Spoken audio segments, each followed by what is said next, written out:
Hello ladies and gents, and welcome back to Game Watch. We'll be looking at the top 10 PlayStation games releasing this month, so make sure to stick around.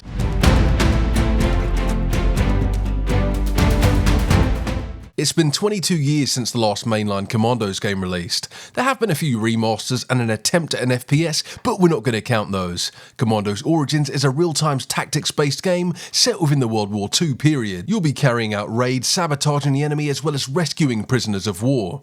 There's 6 characters in the game who all have their own skills and abilities. Rene can disguise himself as the enemy, Thomas is an expert demolitionist, and Jack O'Hara is an expert in hand-to-hand combat. Now some of you may recognise those names, and that's because they were all in previous games. As with any RTS game, there isn't a singular approach to completing a mission. You can opt for a stealthy approach or go in guns blazing. Now I'm a guns blazing kind of guy, which is why I have a 0.5 KD in Black Ops 6. Commandos will have more than 10 missions available where you'll be navigating the icy plains of the Arctic all the way to the deserts of Africa. For those of you with friends, you can invite them over for a 2-player couch co-op, or you can team up with players online. Now Commandos Origins releases on the 9th of April, and you will be able to pick up a physical copy. If there's one genre of games that I can't get enough of, it's action-adventure. If I see this tag in a description or a trailer, well, the studio's pretty much just made a sale. But our next game, Steed Seed, adds stealth into the mix. Steed Seed is set on Earth, except it's been taken over by machines, and humanity's pretty much on the ropes. You'll be playing as Zoe, being accompanied by your drone Kobe. Now it looks like Kobe can assist in combat like pods in Nier Automata, so I'm hoping you'll be able to cheese a few enemies with ranged attacks if shit hits the fan. I'm only joking, I'd never resort to cheap tactics like that, but in all seriousness, I would. I don't tend to gravitate towards stealth-based games, but you can opt to just take on enemies instead of avoiding them. The combat looks fun, and I'm also a sucker for challenging bosses, which the devs have promised in Steed Seed. It's also worth noting that Martin Corder wrote the game's narrative. He's worked on Destiny 1, Destiny 2, as well as Fable the Journey. Steed Seed releases on the 10th of April, but you'll have to wait until the 23rd of May to pick up a physical copy.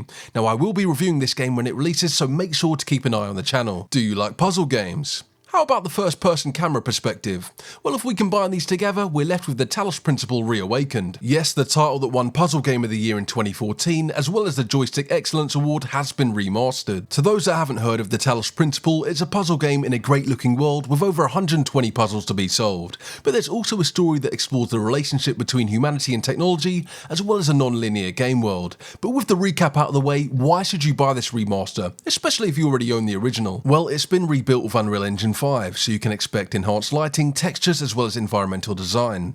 There's been several quality of life changes, which is welcome in a game that's 11 years old. Finally, the Road to Gehenna DLC has been included, as well as the new In the Beginning DLC. For fans of the series, this is the ultimate version of the first game, and the best way to experience it for new players. This also releases on the 10th of April and is digital only. Souls-like action RPG. 4 words that when used in succession brings joy to many of us gamers. Followed by anger, and then joy again when we beat a boss after 20 attempts. Mandragora, Whispers of the Witch Tree, is competing with Atelier Yumiya for longest game title of 2025, but it's also competing with your wallet and if you should buy it. Mandragora mixes up the typical open world environment associated with Souls-likes and opts for a side-scrolling experience.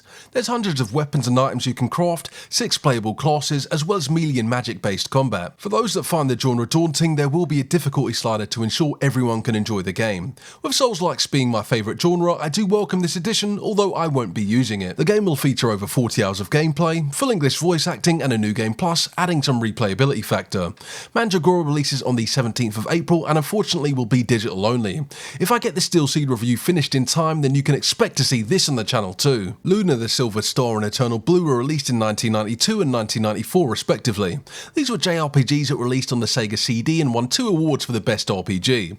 The first sold over 100,000 copies in Japan, which left them with no more stock, and the second retailed for over $100, but was still one of the highest selling games around the world. A few years later in 1996, and both games would be remade for the Sega Saturn as well as the PlayStation 1.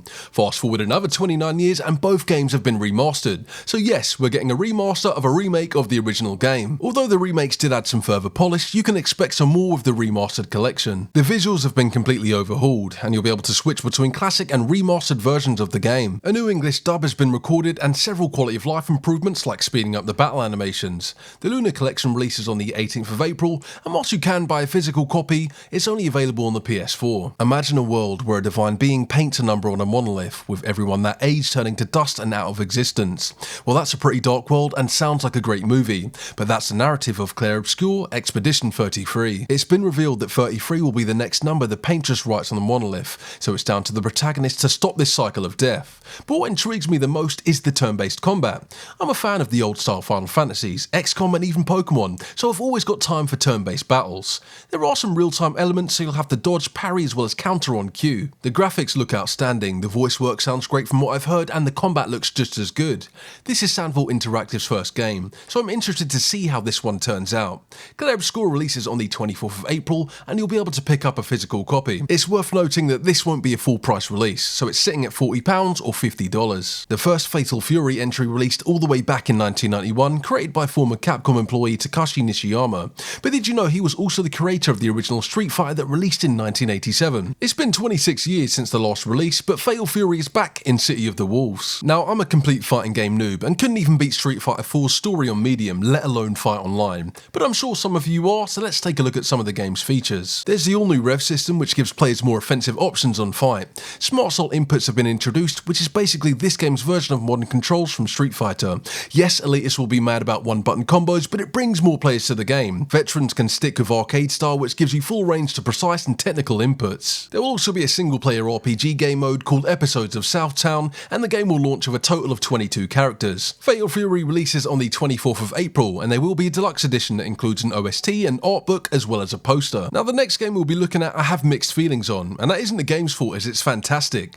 Days Gone was one of the best games I played on the PS4, and I'm sure that resonates with some of you too. Us gamers have been asking for a sequel for years, but the first game didn't sell well enough to warrant one. This is wild, considering it sold a similar number of copies as Ghost of Tsushima, which is also a great game, but that was given a sequel. Days Gone is an open world adventure game set within a post-apocalyptic world. It has a fantastic story that could be a movie, and I know I've already said that in this video. You'll be fighting zombies, twisted humans, and travelling across the open world on your motorcycle. The graphics have been improved, as well as a performance mode for an increased frame rate. They've also made use of haptic feedback and adaptive triggers on the DualSense controller. Now, I didn't think the game needed a remaster, but if you haven't played it, this is the best way to experience it. I think if it sells well enough, Sony will entertain a sequel. But since this is only a digital-only release, I'll stick to my PS4 copy. Days Gone releases on the 25th of April. If you woke up in a dungeon surrounded by bloodthirsty monsters, you may have had a few too many drinks at Weatherspoons whilst the Cougars are out on the prowl. But in Lost Ruins, that's exactly what happens. Well, except for the Cougars and waking up in a bar, of course. Lost Ruins is a 2D side-scrolling action game where you'll be playing as the infamous main character. Yes, the main character. You can use melee weapons, magic, as well as freeze bosses. Now, any game where you can freeze enemies or momentarily stun them is a win in my book. Who remembers the unpatched sloth talisman in Neo that was totally not used to cheese enemies? Send your donut members. The game released on the PS4 back in 2022, and from what I can tell, this is just a port, so don't expect any updated graphics or quality of life improvements. The demo is available on the PlayStation Store, so if this does appeal to you, I recommend trying before you buy.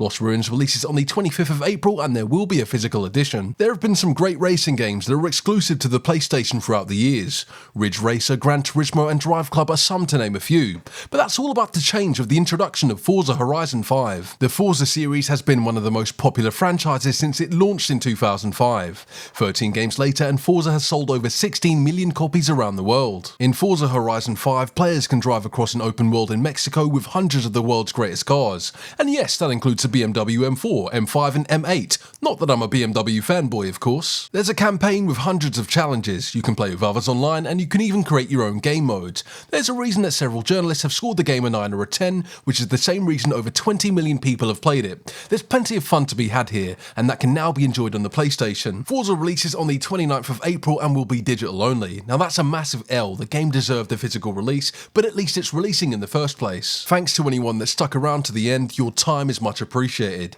If you like the video, you know what to do as you've heard it all a million times. My next video will be a review of the first Berserker Kazan, so if that's something you'd like to see, consider subscribing. That's all for now, folks. Peace out.